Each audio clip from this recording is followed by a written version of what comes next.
Oh, il y en a un qui l'emporte, Sébastien Ernaud, la victoire des petits.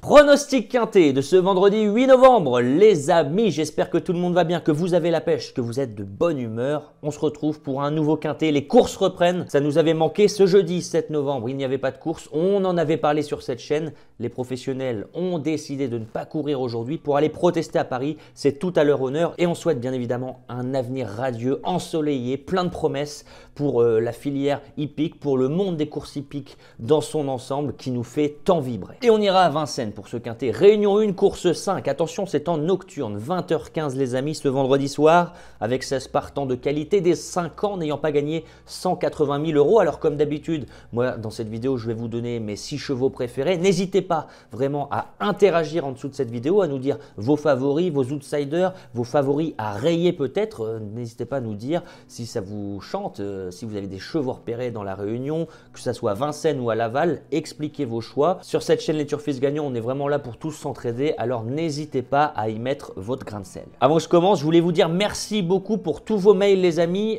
J'ai reçu énormément de mails, de très gentils mails. Ça fait longtemps que je n'ai pas reçu autant de mails à vrai dire. C'est vrai qu'en ce moment, on tape pas loin d'avoir des quintés, des quartés, des tiercés. Mes propos vous aident, je le sais, parce que c'est ce que vous me dites dans vos mails. J'ai reçu des tickets absolument de folie, donc bravo à vous. Je voulais vous rappeler qu'il faut être extrêmement prudent au jeu des courses hippiques. Il faut seulement jouer avec l'argent qu'on peut se permettre de perdre. Ça, je le dis assez, mais j'espère que c'est bien compris. Si vous gagnez les amis, c'est uniquement grâce à vous.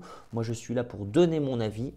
Après, c'est libre à vous de faire le choix final. Bon, pour ce quintet, les amis, un quintet qui, avant le coup, j'ai failli pas faire de vidéo parce que j'étais pas vraiment confiant pour ce quintet. Ça sent le quintet où une cote qu'on ne voit pas venir va s'insérer. Je ne l'ai pas vraiment trouvé, à vrai dire. J'envisage un scénario de course où Just a Boy d'Alesa, le numéro 10, viendrait prendre la tête comme il vient de s'imposer du côté d'Anguin. C'était très bien.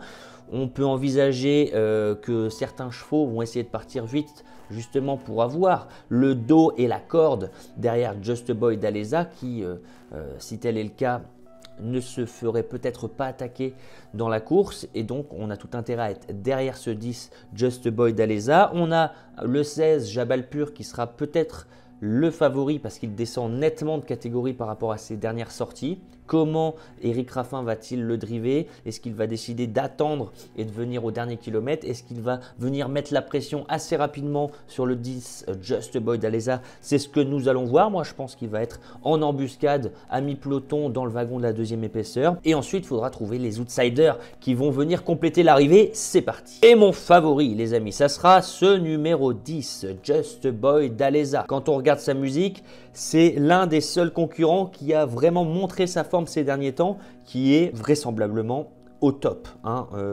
Une belle victoire à Anguin, il y a ça 3 de course le 8 août. On a couru assez frais, tous les 1 mois environ.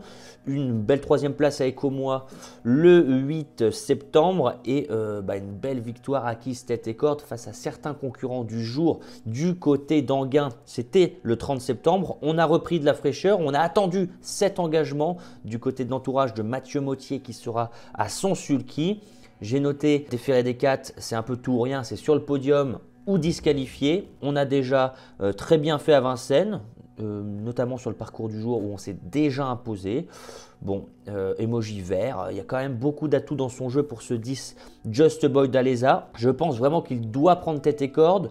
S'il prend tête et corde, je ne vois pas qui viendrait l'attaquer rapidement dans cette course. Il pourrait contrôler la course un peu à sa guise et il faudra bien évidemment être fort dans les 500, 600, 700 derniers mètres lorsque toutes les attaques vont se préciser. En deuxième position, les amis, le 14, Jongleuse de Lune. Alors c'était une candidature qui mérite le respect par sa régularité bien évidemment. Quand on regarde ses dernières prestations, 4e, 3e, 3e, on sent qu'on tourne autour du pot. Ce qui est un petit peu embêtant avec cette candidature, c'est que certes, elle s'est terminée très très fort, mais quand je regarde ses dernières prestations, on court tout de même à la corde et on a le passage à chaque coup. Alors est-ce qu'on va avoir le passage à chaque fois? Je ne sais pas. On peut très bien gagner cette épreuve comme on peut finir emmuré vivant, c'est tout à fait possible. J'ai noté tout de même les amis que lors de ces dernières courses, ce numéro 14, Jongleuse de Lune, avait pris de bons départs, ce qui va pouvoir lui permettre de se placer dans le wagon de la corde, wagon qui irait loin selon moi parce que Just Boy d'Aleza viendrait prendre la tête. Donc si tel est le cas, Jongleuse de Lune, en trouvant l'ouverture au moment opportun, pourrait mettre à profit sa belle pointe de vitesse avec un Franck Nivard qui est confiant. En troisième position les amis, j'ai mis le numéro 16, Jabal Pur, mené par Eric Raffin qui va le découvrir en l'absence de Gabi Gelormini qui selon moi, si je ne dis pas de bêtises, est parti du côté de Volvega pour driver Onek dans une belle course. Alors Jabal Pur redescend nettement de catégorie par rapport au lot qu'il a pu affronter récemment. Le prix jockey qui était une qualificative du critérium des 5 ans, ça s'était mal passé, il me semble qu'on avait crevé en partant, ça arrive, on avait tout de même bien suivi en retrait. Et puis dans le critérium des 5 ans, groupe 1 avec Josh Power, Joshua Tree, Just Love You, Django Vici, que de très bons chevaux. Eh bien Jabal Pur n'avait pas pu rivaliser, il était trop loin dans le parcours. On a tout de même préparé cette course avec une belle sortie du côté des Sables d'Olonne où c'était propre. Là on est au plafond des gains et on retrouve une opposition à sa portée. Je ne sais pas comment Eric Raffin va décider de le driver. Pour moi, il va attendre dans le wagon de la deuxième épaisseur, pas trop loin de la tête et viendrait attaquer Just Boy d'Aleza dans les 500-600 derniers mètres. S'il se fait ramener sur un plateau, Jabal Pur doit gagner. S'il doit faire l'effort tout seul en troisième épaisseur, il peut demander à souffler dans les ultimes mètres, ce qui lui coûterait la victoire pour terminer seulement troisième. On enchaîne en quatrième position avec le 7, Japarov Lear, qui était l'un des favoris du quintet d'Anguin, une course référence. Il s'était retrouvé beaucoup trop loin pour espérer quelque chose. On sera tout de même déféré des 4, une configuration dans laquelle il n'a jamais déçu, si ce n'est la dernière fois à Anguin, du moins, il n'a jamais déçu à Vincennes en terminant toujours dans cette configuration dans les 4 premiers, ce qui me pousse à le mettre en quatrième position. J'enchaîne ma sélection avec le 3 Just de Loison, un petit peu l'X de la course. Il n'a pas couru vraiment cette année. Voilà, il avait fait une rentrée à Bernay après 5 mois d'absence, 6e, bien sans plus. Et là, ça fait plus de 3 mois qu'on ne l'a pas vu. Il sera tout de même déféré, comme lors de ses belles sorties l'année dernière du côté de Vincennes. Bon, c'est l'écurie du Val d'Estaing, on est obligé de s'en méfier. Et je vais compléter ma sélection, les amis, par le 2 JB du Fruitier, qui selon moi n'a pas de marge en pareille compagnie, on le voit d'ailleurs, il n'est pas super bien engagé au gain. Après, je me dis que Mathieu Abrivard, voilà, il veut peut-être rectifier le tir parce qu'il n'avait pas su lui donner le bon parcours. Il avait trotté nez au ventre presque tout le parcours du côté d'Anguin dans la course référence. JB du Fruitier s'était défendu comme un diable en terminant 4e tout près des autres. Voilà, on a préparé cette course avec une belle sortie le 1er novembre du côté de Laval et Mathieu Abrivard se réinstalle à Sans-Sulky pour rectifier le tir.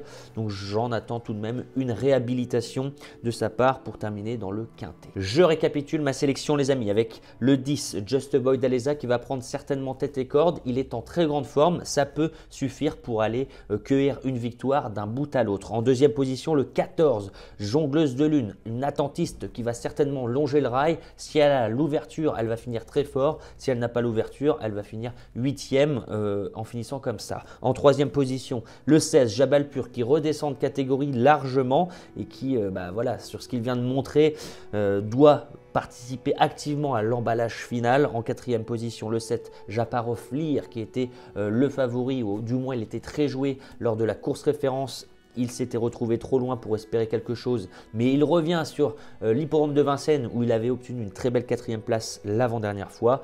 En 5e position, on doit se méfier de Just de Loison, le numéro 3, l'écurie du Val d'Estaing. Il avait fait sensation l'hiver dernier. Voilà, on ne sait pas où il en est. Je me couvre tout de même en le glissant dans mon ticket. Et pour compléter la sélection, le 2 JB du Fruitier, qui n'a pas de marge, mais voilà, qui en longeant les murs va faire sa course. C'est l'entraînement de Jacques Bruno. Il est très redoutable en ce moment. Voilà les amis, j'espère que cette vidéo vous a plu. Je voulais vous dire, si vous voulez nous rejoindre dans le programme Turfist Pro pour recevoir tous les jours dans votre boîte mail mes chevaux repérés avec mes indices de confiance, mes analyses pour le quintet, même le dimanche, même quand je ne fais pas de vidéo sur YouTube, libre à vous, le lien est sous la vidéo. Venez nous rejoindre pour passer un bel hiver tous ensemble. Libre à vous les amis, en tout cas je donne le meilleur de moi-même, je fais de mon mieux, je me déplace tout le temps sur les hippodromes, j'essaie de choper les meilleures informations. Libre à vous si vous voulez nous rejoindre, et si vous n'avez pas de compte The Turf, je vous rappelle que vous avez 110 € offerts si vous utilisez mon code promo Turfist qui est affiché derrière moi à l'inscription. Donc profitez-en, si vous avez déjà un compte, faites profiter votre entourage, ça permet de jouer gratuitement et c'est la meilleure plateforme. Sur ce les amis, eh bien, je n'ai plus qu'à vous souhaiter beaucoup de chance au jeu et on se dit à demain. Ciao.